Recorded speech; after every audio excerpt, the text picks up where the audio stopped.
A few moments later. Laser! Oh, great heavens! What?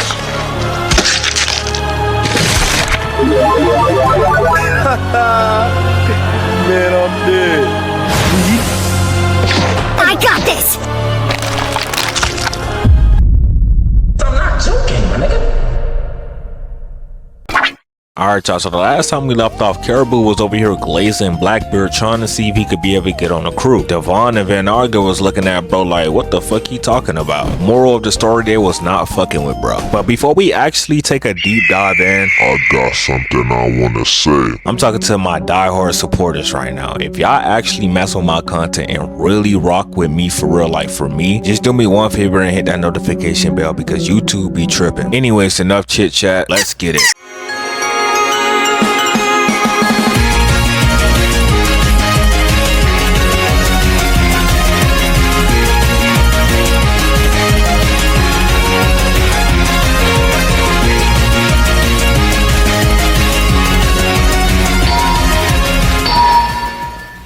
So Caribou still persists on glazing Blackbeard and his crew members, telling both Devon and Van Augur that he has some important information that Blackbeard will want to know, and if they let him tell him, their stocks will rise up. But as you can clearly see, they was not taking this guy seriously. In fact, Van Augur was about to get ready to take his life, but Caribou persists that they hear him out. In fact, he even went as far to say if they kill him now, Blackbeard will bash their head in. Bold statement for somebody that's begging for their life. Most people would have already been like, You said what?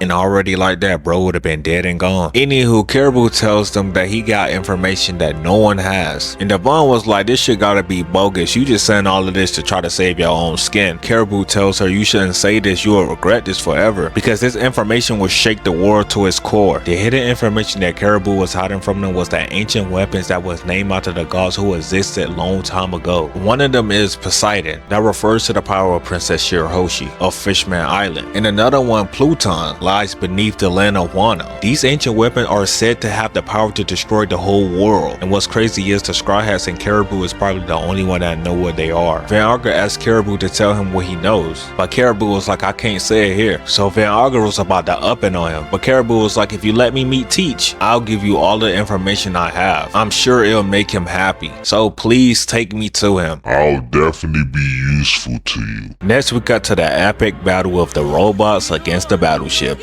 And right now it's not looking too good for the battleships. They shooting cannonballs at these robots and they done pulled out a bubble shield on a dumbass. Yes, that is right, a Bubble shield. like nigga, What the fuck? like how the hell they supposed to stop that? The Marine tried to retreat, but the pacifist was like, yeah, I ain't going nowhere. They was trying to move from the coast, but they was getting their shit Blown down. Doberman realized the only way how to turn this around if they can be able to control the pacifistas again. And the only way how they'll be able to do that if they take out Bunny, because she's the only one that's controlling them right now. So Doberman tells all of the Vice Admirals to leave their position and go after Bunny. And I'm not gonna lie, I don't care about none of these Vice Admirals besides this one right here. This right here is a W Vice Admiral. It's just something about her that make you want to say,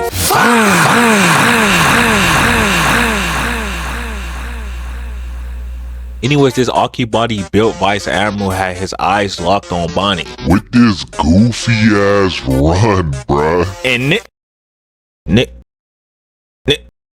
Nigga, did you skip leg day? bro got these big ass arms and these small ass legs, got him running all stupid and shit. I'm convinced most of the people that's in One Piece do not care about they build, bro. Anywho, Tosa start running after them full speed ahead. Both Atlas and Frankie put their crops in full gear. As you can see, Frankie couldn't handle the speed boost. While Frankie was handling that, Tosa put his hand out like he was about to do a Kamehameha. Then he started breaking down the trees. You can't convince me bro wasn't about to hit a Kamehameha.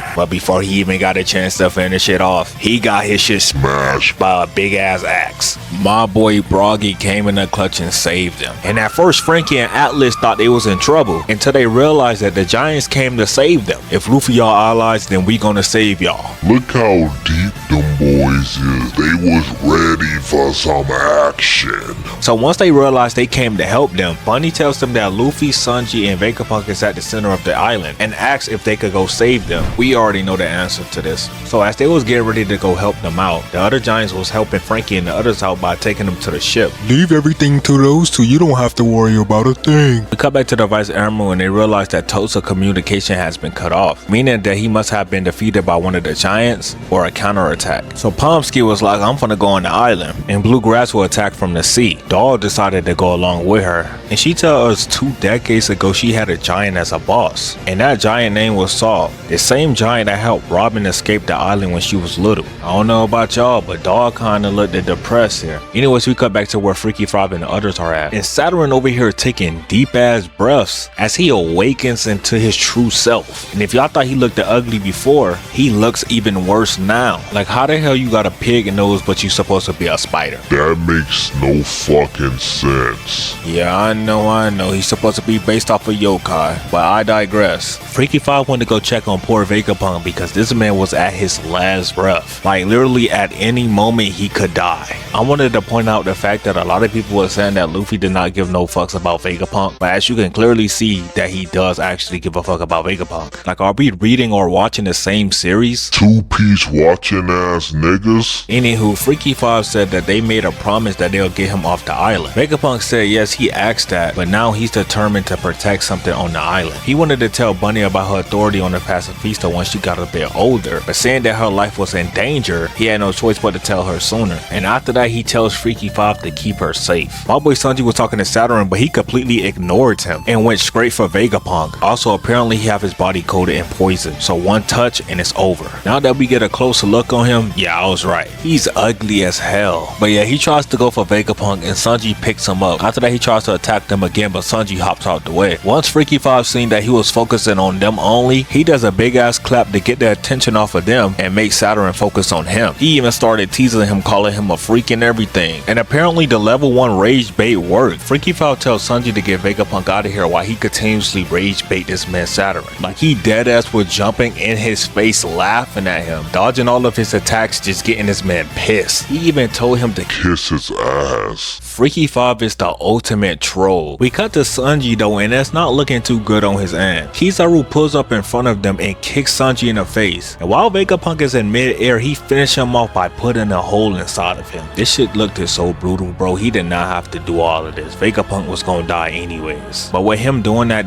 definitely secured his death. Kizaru taking deep breaths because he already know what he did to his friend, bro. And I'm not gonna lie, I can't defend Kizaru no more, bro. I know it's your job as an admiral, but killing your friend in cold blood is insane. Even if I know you didn't want to do it for real, you still did it. Sanji went to go grab Vegapunk, but at this point it's nothing he can do. Vegapunk is already passing away soon. Freaky Five was no more. Man's turned into Angry Five because at this point he was pissed. He wasn't letting Kizaru or Saturn go nowhere. He grips the hell out of Saturn's face and squeezed Kizaru so Tight that he coughed out blood. But at this point Kizaru don't even give a damn no more. Angry Five was like, Y'all ain't going nowhere. if I had to compare both the anime and the manga, I would say the manga did better, but the anime was still good. Anywho, Vegapunk take one last look at Angry Five before he passed away. Isn't it crazy how we finally get introduced to Vegapunk and he dies in the same arc he get introduced in? That is actually crazy. But once Vegapunk finally dies, something plays, and it looked like a recording that he did a while ago. He says, "This message I'm about to leave will likely shock everyone, but it is the truth of the world." As the episode ends there. All I'm gonna say is about to get heated up next episode, man. But anyways, if y'all enjoyed the video, make sure y'all go ahead and subscribe to the channel, drop a like, hit the notification bell. Don't forget to follow my IG, and I'll see y'all in the next one.